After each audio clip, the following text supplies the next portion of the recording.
Bonjour, bonjour, chers abonnés sur ma nouvelle chaîne, chers passionnés, amis des oiseaux, des canaris et des chardonnerets. Aujourd'hui, ça sera la deuxième vidéo.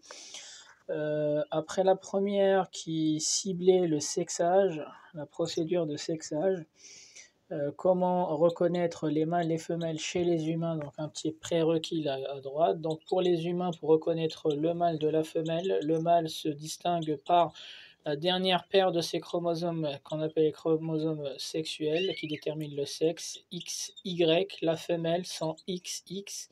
Chez les oiseaux, c'est l'inverse. Donc le mâle se caractérise par une paire de chromosomes identiques, XX, et la femelle se caractérise par une paire de chromosomes différents, XY. Donc une fois qu'on avait compris ça, je vous invite, pour ceux qui n'ont pas vu l'ancienne vidéo, d'aller voir la vidéo du sexage. Ça nous explique ce que c'est le sexage, comment on procède pour les sexages, et faire le lien entre le sexage d'un humain et le sexage d'un oiseau. Donc, juste pour démarrer, nous sommes d'accord sur cette appellation. Donc on va appeler les mâles XX. Ça veut dire qu'ils ont deux chromosomes qui peuvent porter des mutations et des femelles XY. Donc les mutations, ce que c'est la mutation c'est une modification de gènes. Donc à savoir, on va prendre un simple exemple chez les chardonnerets. Les chardonnerets, la couleur que vous voyez ici, c'est une couleur sauvage. Donc je vous rassure, il est bagué avec mon numéro, je suis capacitaire. Donc il est né chez moi, donc c'est pas un oiseau issu de braconnage ou quoi que ce soit. Malheureusement, dans la mutation, de temps en temps, on a des classiques porteurs. Donc celle-ci, c'est une femelle porteuse d'opale. Voilà. Donc du coup, ça c'est un phénotype sauvage, ou ce qu'on appelle la couleur ancestrale. Donc ça, dans la nature, il y avait ça. Suite à des modifications du gène, les autres couleurs sont sortis des chardonnerets par exemple. On retrouve le brun, on retrouve le pastel, on retrouve le brun pastel ici, etc.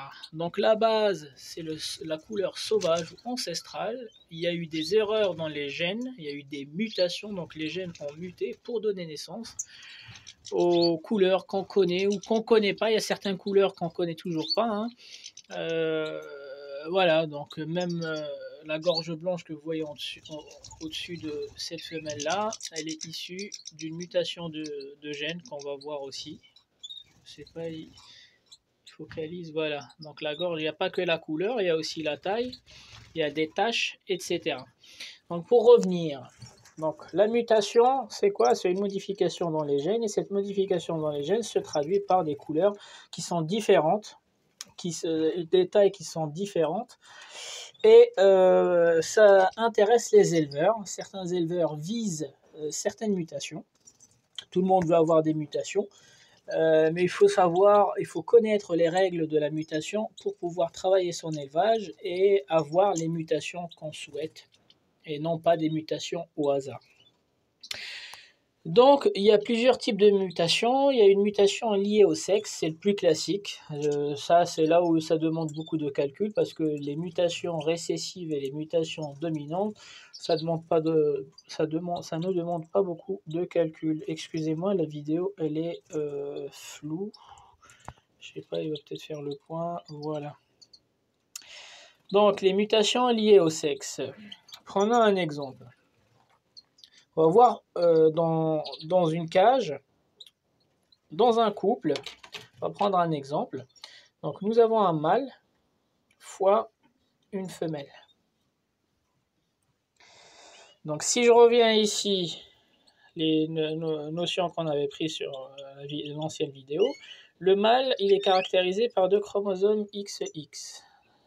XX, je vais mettre un point pour ne pas mélanger le symbole de la multiplication avec, fois XY.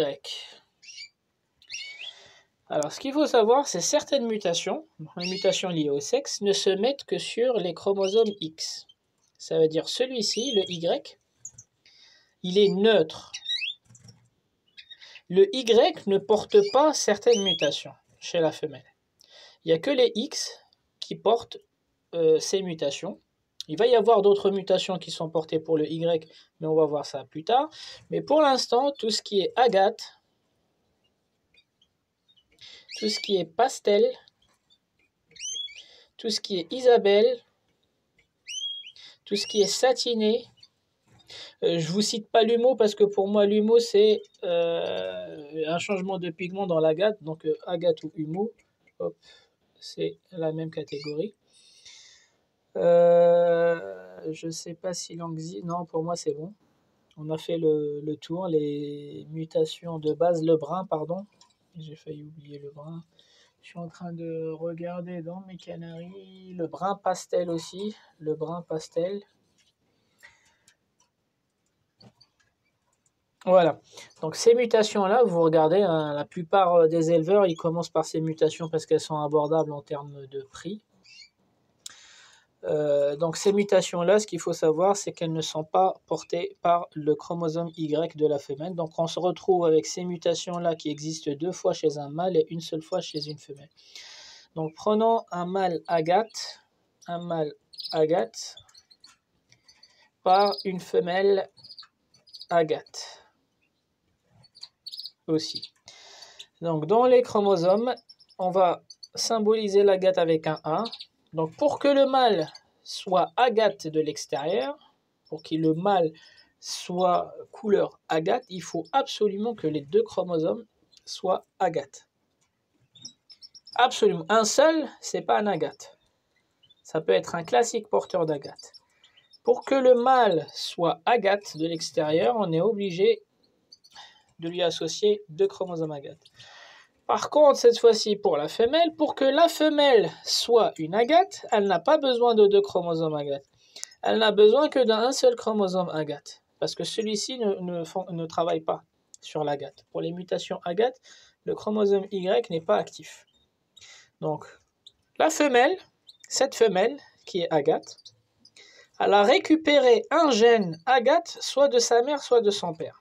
Moi, je vais vous dire, c'est de son père. Pourquoi? Parce qu'avec l'expérience, le Y, elle le récupère de sa mère, et le X, elle le récupère de son père. Donc, c'est sûr que elle, son père était agate ou porteur d'agate. C'est pour ça qu'elle a récupéré un X d'un mâle avec la mutation portée agate. Le mâle, il a sûrement des parents qui sont agate ou porteurs d'agate. C'est pour ça qu'il a récupéré le premier chromosome de son père et le deuxième chromosome de sa mère, qui sont tous les 2 porteurs de agate. Donc maintenant, j'ai expliqué les 2 mutations du couple. Maintenant, on va essayer d'analyser la probabilité des jeunes qui risquent de faire. Donc un truc tout simple. Ce chromosome-là, il va croiser celui-ci. Donc ça va donner X, A, X, A. Ce chromosome-là, il va croiser celui-là. Donc ça va donner X, A, X, A. Ce chromosome-là, hop, il va croiser celui-là. Ça va donner X, A, Y tout seul. Et ce chromosome-là, hop, il va croiser celui-ci. En fait, on fait la règle de distribution. On distribue, hop, chaque chromosome en face de l'autre. Donc, qu'est-ce que ça va donner? Ça va donner, hop, ça c'est 25%. Et ça c'est 25%. Donc 25%, 25%, ça fait 50%. Ils peuvent donner 25% à X, et 50% à X, Y. Ça veut dire quoi? Ils vont donner 50% de mâles agate et 50% de femelles agate. Et il n'y a pas d'autre probabilité. Ça ne reste que des probabilités. Ne confondez pas la probabilité avec ce que vous allez avoir. Vous risquez d'avoir 100% des mâles agates, 100% des femelles agates. 50-50 ne reste qu'une probabilité. Mais en dehors des femelles agates et des mâles agates, vous ne pouvez pas avoir autre mutation dans votre élevage. Donc maintenant, je vais prendre un autre exemple, pardon, avec un mâle. Excusez-moi, hop. Excusez-moi.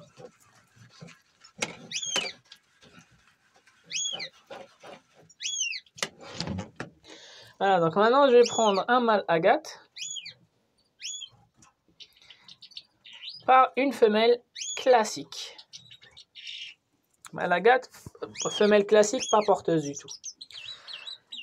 Donc, pour le mâle classique, on avait dit que c'était le mâle agate, on avait dit XA, X1. La femelle, on avait dit XC, Y, parce que le Y ne porte rien du tout. Donc, en croisant ça avec ça, ça a donné A, XA, XC, XA, Y, XA, XC, XA, Y. Donc, on retrouve XA, XC deux fois. Donc, ça fait 50%, 50% XA, XC. Et on retrouve XA, Y encore deux fois. Et 50% XA, Y. Et maintenant, il faut interpréter ce résultat-là. XA, ça veut dire quoi? On avait compris tout à l'heure que l'agate, c'était XA, XA. Maintenant, c'est XA, XC. Ça veut dire c'est un classique. La probabilité, elle est de 50% pour avoir des jeunes mâles classiques porteurs d'agate. Et la probabilité, elle est à 50% pour avoir des femelles agates. Donc, vous remarquez, un mâle agate, un mâle mutation, il donne forcément des femelles mutations sur ces mutations liées au sexe.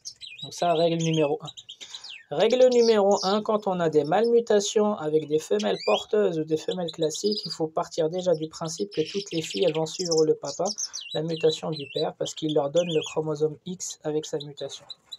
Ça devient plus compliqué quand c'est des porteurs. Donc maintenant, je vais faire l'autre, je vais inverser le mâle et la femelle, en fait les mutations des mâles et de la femelle.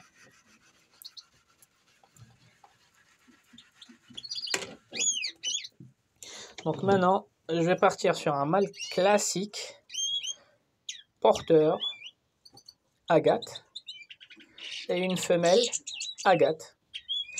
Donc un mâle, on a dit c'est XX, comme il est porteur d'agate, donc il a agate ici et classique là, fois XA, Y. On distribue XA, XA, XA, Y, XC, XA, XC, Y. Là, on a un peu plus de choix. Donc, XA, XA ne représente que 25%. XA, Y ne représente que 25% aussi. XC, XA ne représente que 25%. Et pour finir, XC, Y ne représente que 25%. Donc, en croisant un mâle classique porteur d'une mutation liée au sexe ici, avec une femelle mutation, vous remarquez que les jeunes seront 25% de mutation agate, donc mâle agate, 25% de femelle agate, 25% de mâle porteur agate et 25% de femelles classiques. Donc là j'ai du classique, donc je perds déjà la moitié des jeunes qui sont classiques.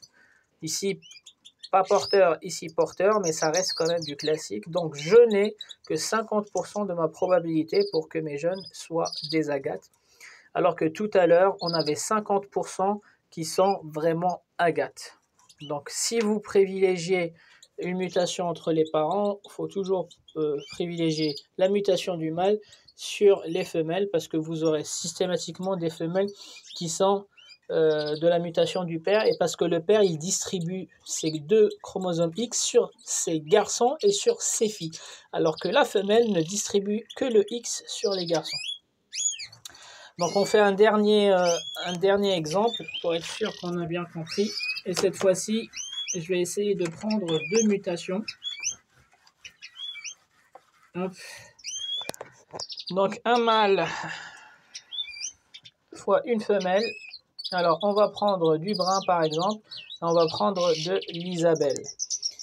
Donc un mâle brun, on avait dit que c'était XB, XB. Une femelle Isabelle, c'est XI, Y. Quoique l'Isabelle, dans l'Isabelle, en fait, il y a déjà du brun et de l'agate. Mais bon, aujourd'hui, l'Isabelle, c'est une mutation à part entière, alors qu'avant, c'était l'hybridation, c'était le croisement de l'agate avec du brun. Mais bon, aujourd'hui, on a des souches qui sont pures d'Isabelle. On peut partir, et ça a été classé comme étant une mutation liée au sexe. Donc, on va distribuer. Donc, ça fait XB, XI, XB, Y, XB, XI, XB, Y.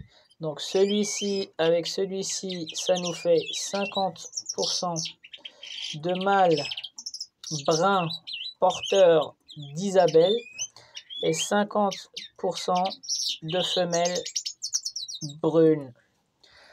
Donc encore une fois, on reconfirme l'astuce. Un mâle brun donne 100% de femelles comme lui. Donc toutes les femelles sont 100% comme leur père et la probabilité représente la moitié des jeunes. Donc voilà pour la mutation liée au sexe.